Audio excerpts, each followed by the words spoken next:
न दिल दे के गए हैं न हमें कोई पता दे के गए हैं,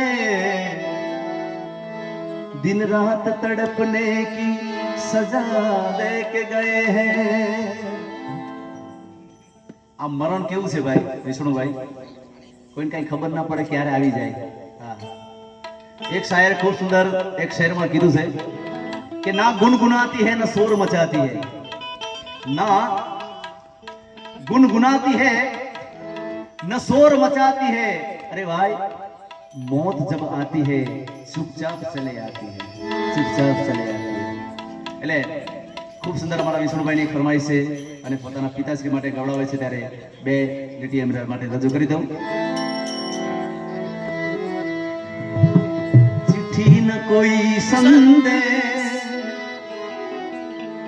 जाने वो कौन सारे जहां तुम चले गए।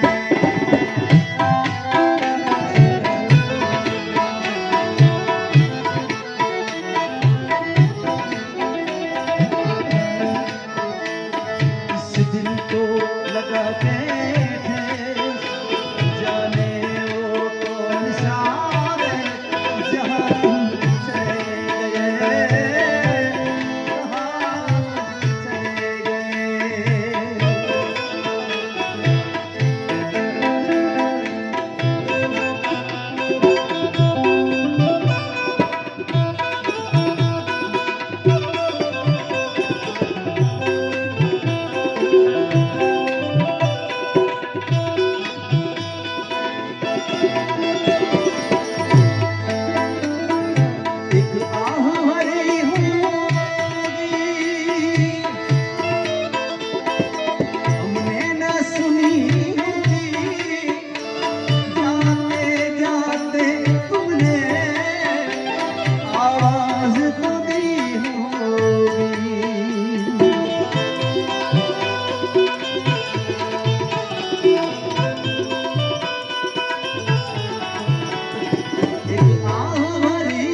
हर वक्त